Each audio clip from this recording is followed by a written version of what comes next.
Y si les parece, vamos a dar ya paso a nuestro primer invitado, que como ella muy bien adelantaba, es el cónsul general de España en Los Ángeles y asturiano, hay que decirlo. De Oviedo, nacido, pero él dice que se siente de Villamayor 100%.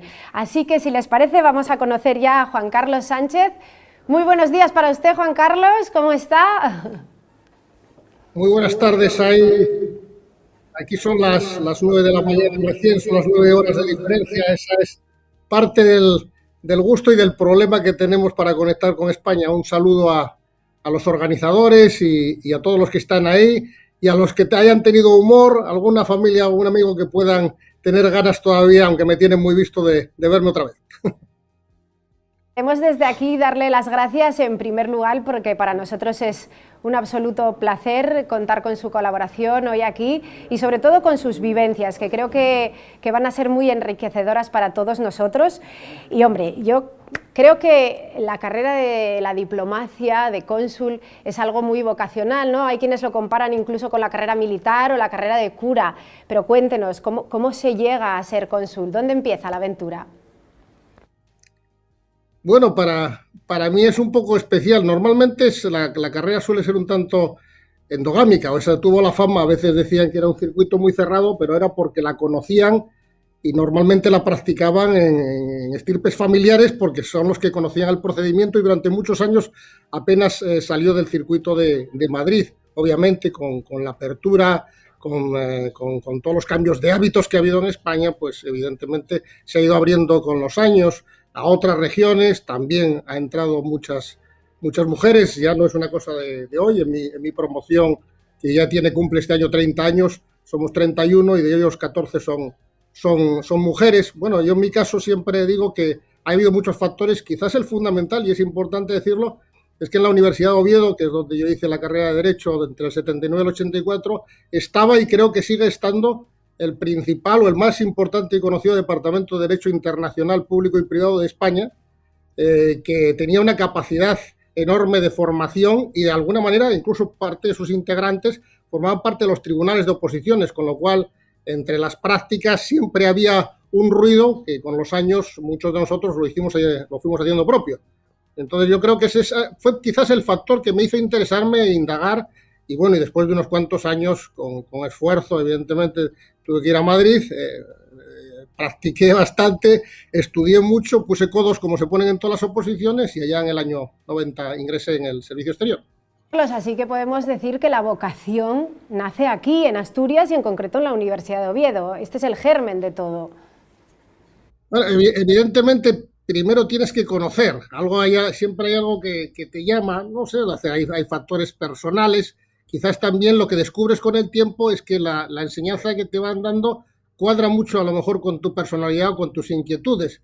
Pero es cierto que había un universo de desconocimiento. Lo que sí puedo decir ahora, al cabo de 30 años más la oposición correspondiente, es que no me equivoqué. La profesión es difícil, es complicada, cuesta mucho desengancharse de la tierra, de la familia, de los amigos, pero te produce otra serie de satisfacciones y en el cómputo global, en el balance al final, después de tantos años, la verdad es que digo con bastante orgullo y satisfacción que no me equivoqué en la elección. Juan Carlos, tenemos un montón de fotos que muestran un poco su trayectoria a lo largo de los años, una trayectoria además muy ligada a Latinoamérica. Yo voy a ir charlando con usted, pero mientras vamos a ir viendo esas fotos que nos ha enviado, donde podemos verle pues desde Almodóvar a su lado, a el Machu Picchu en Perú, le hemos visto un poco. Cuéntanos un poco esa trayectoria por Latinoamérica y cómo comienza. Bueno, la verdad, yo tenía una vocación latinoamericana. Bueno, ese es Serge Ibaka, es el jugador de los Clippers que está aquí con Marc Gasol. Bueno, esa es una pretensión vana, la de los Oscars. Pero bueno, volviendo a que dije, yo tenía evidentemente un interés. Me gustó siempre mucho la historia de América.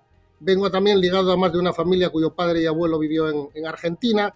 Entonces, con el tiempo y la formación fui interesándome. Además, cuando entro en el Ministerio de Exteriores, entro en la Dirección Política de América Latina, de la que años más tarde fui director general, y entro con otro, nacido en Madrid, pero asturiano completo de corazón, que es Yago Pico de Coaña, embajador ya retirado, que hizo una gran carrera por por América Latina. Entonces, al final de ahí fui descubriendo las posibilidades. Y luego América Latina, bueno, todo suena muy, muy igual, pero cada país, cada sociedad tiene sus peculiaridades. Y a la larga he hecho toda mi carrera, tanto en Madrid como en el exterior, en los destinos en Iberoamérica. Y ahora aquí en Los Ángeles, pues Los Ángeles es un poco con Miami, es el punto de enganche de Estados Unidos con América Latina. Aquí viven, bueno, entre otras cosas, en el gran Los Ángeles, que tiene aproximadamente 20 millones de habitantes, están entre mexicanos ejercientes y descendientes de mexicanos casi 7 millones de personas. A otros latinoamericanos más y evidentemente a 200 kilómetros de la frontera se vive y se piensa también en español. Entonces, realmente esta es una continuación y permite también un poco la continuidad del esfuerzo. Pero bueno, sí, he estado destinado fuera, he estado en Venezuela, he estado en Argentina, he sido embajador en Perú, he sido cónsul en Chile y ahora aquí en Los Ángeles. Son los 5 destinos que he hecho en el exterior en todos estos años. Juan Carlos, hay una pregunta que debemos hacerle, que para algunos puede que suene muy obvia, pero creo que es necesario que nos aclare un poco la diferencia que existe entre un cónsul y un embajador. Bueno, pues trataré de ser lo más breve posible. En realidad, todos somos diplomáticos, funcionarios de la carrera diplomática, que hasta 1930 era carrera diplomática y consular. Somos representantes de España en el exterior.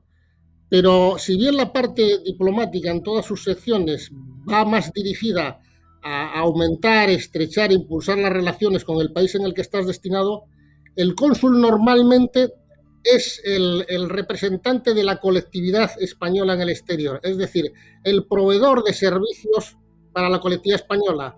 Un profesor, un maestro mío, me dijo hace muchos años un gran ejemplo que es interesante y aquí en Estados Unidos se puede aplicar. Dice, tú tienes luz eléctrica. Bueno, aquí en Estados Unidos es de 110, en España es de 220, luz igual, pero tú eres el transformador. Tú eres realmente la persona que facilitas el enganche entre las exigencias de un país que pueden ser parecidas pero no iguales en documentos, en actividades, en iniciativas y las tuyas propias. Tú tratas de ayudar a tus ciudadanos en los trámites normales o en las situaciones excepcionales. Ahora en pandemia muchísimo más. Tratas de hacer fácil el acceso de los extranjeros a tu propio país. Y aquí en Los Ángeles, digamos que somos una mezcla de las dos cosas, porque si bien tenemos esta pauta de oficina administrativa y representativa de España, somos también la parte diplomática, porque al estar a 5 horas de Washington en avión y a 3 horas de diferencia, realmente tenemos una representación también institucional diplomática. Aquí existe una oficina comercial de España, aquí existe una oficina de educación, existe una oficina de turismo, por lo tanto también tenemos esa parte de representación ante las autoridades y ante el mundo institucional, económico o cultural local. Dígame una cosa, nos ha dicho esa comparativa con el que engancha la luz, ¿no? Con el que se acerca mucho más a los ciudadanos, pero ¿cómo es su día a día en su trabajo? ¿Cómo es la vida del cónsul de España en Los Ángeles? Pues mira, es difícil ahora separarlo porque sin duda alguna en nuestra actividad ha habido un antes y un después con la pandemia. Normalmente en la actividad anterior tú tenías evidentemente una parte consular donde los trámites normales del día a día los hacías, cumplías tu función y tenías una representación también fuera, que en Los Ángeles es compleja porque es una ciudad muy, muy grande y muy difícil de acceder, entre otras cosas por las distancias y por los tiempos. Pero la pandemia lo cambió todo. La pandemia primero cerró la actividad representativa, la actividad presencial, y además por todo el tema que ha generado de cierres de fronteras, de cuestiones de cortes, de documentación, de trámites sanitarios, ha convertido lo normal en excepcional, con lo cual de la noche a la mañana nosotros nos hemos visto abocados a un panorama completamente distinto de actuación. Tienes que darte cuenta que, por ejemplo, ahora, al estar cerrada, porque siguen cerradas a día de hoy las fronteras para los europeos en Estados Unidos y para los estadounidenses en Europa, salvo para los casos que son ciudadanos o residentes, cualquier persona norteamericana que quiera ir a España en un periodo de menos de 3 meses necesita justificar su viaje y la justificación la tiene que hacer al consulado y yo tengo que pedir autorización a la policía. Imagínate todo eso todos los días, un enorme cambio que ojalá termine pronto, que ojalá volvamos a una cierta normalidad, pero sin duda alguna nos ha cambiado las vidas a todos y no solamente por lo que conocemos y vemos. Ha cambiado, yo creo, que el parámetro de relaciones económicas, vitales, de intercambio, de todo. Y dígame una cosa, ¿cómo se ve Asturias desde California y sobre todo cómo se ve Asturias desde los ojos de un asturiano que vive en California y que encima es cónsul?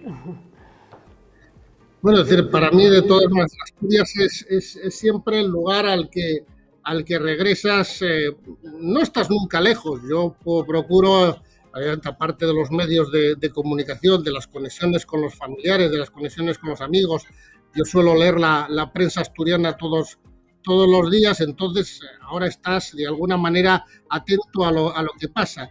Es evidente que aquí, a diferencia de otros lugares en los que estuve, donde había fuertes colectividades asturianas, en Chile, en Argentina o en Venezuela, aquí la realidad no solo asturiana, sino española está un poco más desconectada. Aquí hay más talento, si quieres, o individual repartido. Las experiencias de cada cual son mucho más individuales y aquí ya hablamos más en penetración española, no está tan individualizada hacia lo asturiano. Pero bueno, yo siempre veo Asturias no solamente como el lugar de mis orígenes, sino el lugar al que vuelvo, donde tengo a mi madre, a mi hermana, a todo el resto de mi familia, no solamente la directa, sino también la política, y vivo realmente los avances que tiene con gran gusto, y evidentemente también me preocupa mucho siempre la necesidad de ir a más, de que la región no se quede estancada y que salgamos de ese círculo vicioso de debate sobre lo que tenemos que hacer para cambiar la realidad de la región y que no se quede un poco estancada o parada y que siga siendo atractiva para todos y sobre todo para los jóvenes. Nosotros aquí en Asturias Circus llevamos planteándonos una cuestión desde que arrancamos, ¿no? Y es un poco ¿por qué en Asturias dejamos que el talento se vaya? ¿Por qué se nos escapa de las manos ese talento que muchas veces tenemos y que nace aquí?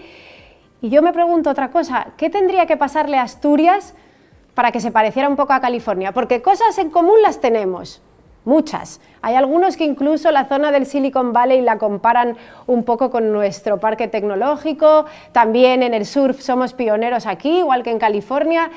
¿Qué nos falta? ¿Qué hacemos para que se nos quede aquí la gente?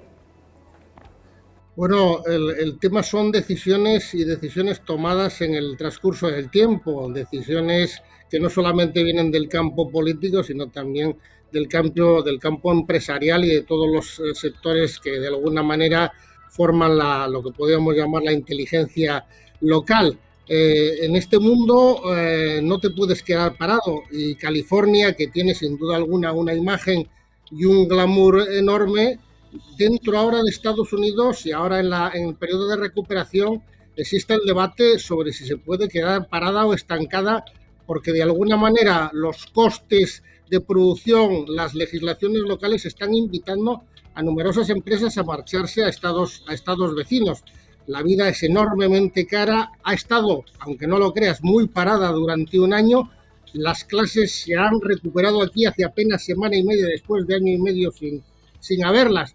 Y antes que hablabas del cine, bueno, aquí sigue sonando, evidentemente. Yo estoy aquí a 3 kilómetros del letrero de Hollywood, el lugar de los grandes estudios, de los grandes parques temáticos de cine, pero yo te diría que aquí como Consulado de España, y para nuestra fortuna, yo el último año he dado 300 visados a profesionales cinematográficos que con plataformas nuevas van a rodar películas y series a España, como en muchos otros lugares del mundo, porque ya no es competitivo rodar en los grandes estudios de California. Quiero decirte, el nombre pinta mucho, evidentemente. Llegar a pensar en una debacle californiana no es posible, pero eso te demuestra que las decisiones repartidas en el tiempo son las que marcan una realidad. Yo me decía hace muchos años un ministro boliviano con el que conversé, decía, sobre Bolivia se han hecho múltiples estudios, sabemos perfectamente lo que nos pasa, pero nos faltan las decisiones para revertirlo, y decisiones que duren y que se mantengan en el tiempo y en un poco en el imaginario colectivo. O sea, hay muchos planes, pero necesita realmente lo que llaman un libro blanco de actividad mantenida en el tiempo.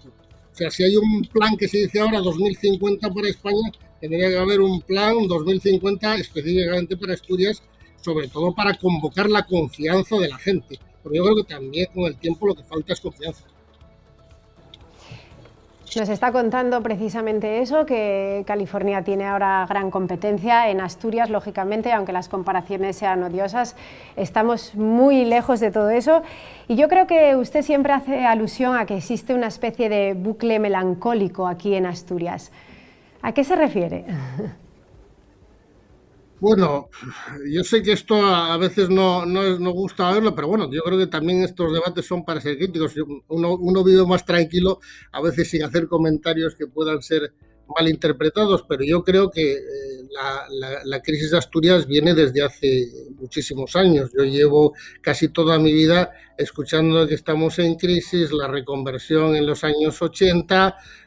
Luego ya, digamos, la falta de nuevas iniciativas. Mira, yo vengo de mi pueblo, Villamayor, que fue la cuna donde nació el chupachús, el caramelo de palo. Su creador, ya fallecido, Xavier Bernat, creó el caramelo ahí, y ahí estuvo durante muchos años la principal industria, que daba, yo creo, de empleo a 300 personas en 3 turnos, y que hace años, siendo la más competitiva y la mejor del grupo, pues en un proceso de venta dejó de fabricar ahí. O sea, de alguna manera se marchó, y creo que esa es la realidad de muchos otros lugares. Yo creo que ahora, como siempre, hay una serie de trenes en la historia, y posiblemente dentro de estas crisis la del COVID sea una nueva, pero creo que hemos dejado pasar demasiados trenes, le damos muchas vueltas al asunto, y lo cierto es que la despoblación no ha llegado a Asturias ahora, llevamos despoblando y perdiendo población ya desde hace bastantes años. O sea, ya no es que solamente no convoquemos a los jóvenes, que ya no convocamos ni la esperanza de tener de alguna manera familias allá, y en los años en los que España ha crecido y nos hemos a lo mejor beneficiado del tirón, siempre hemos crecido menos. O sea que el tema está ahí desde hace tiempo, y yo creo que los cambios tienen que ser cambios radicales, pero que tienen que pasar del compromiso de todos. Vuelvo a decir, no es únicamente cosa de la política, es cosa también de la empresa, es cosa del emprendimiento. Por un lado, hay que dar más facilidades para el establecimiento, hay que crear más redes de comunicación. Ahora que tenemos la posibilidad de que la gente se piense a estar en los pueblos, yo admiro, por ejemplo, de Suiza, cuando pasas por Suiza, que vas por Berna y ves una industria competitiva enorme, posiblemente venta internacional, y a 200 metros está una vaquería. Yo no aspiro de alguna manera tanto, pero aspiro a hacer normal todo eso y que forme parte del panorama del día a día. Yo creo que Asturias tiene suficientes razones y suficientes vías, gente capacitada, instituciones para hacer lo posible, pero si llevamos parado tanto tiempo, el problema debe ser nuestro, no de otros. Creo que con sus palabras y un poco aquí la fuerza que estamos haciendo desde Asturias Circus, yo creo que esos mensajes de esperanza y de cambio están por llegar, gracias a aportaciones como la suya.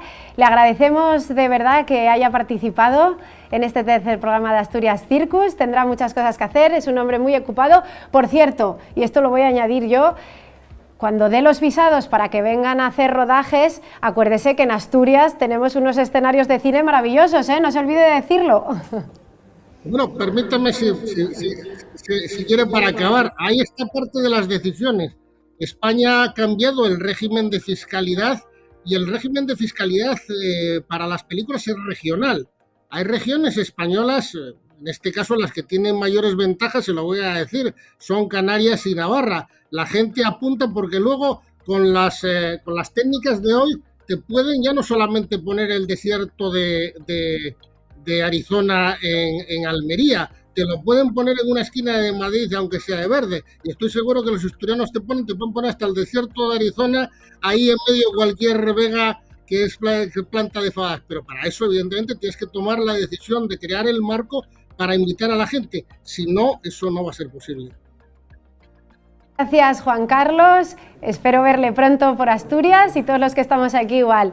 Un saludo muy fuerte.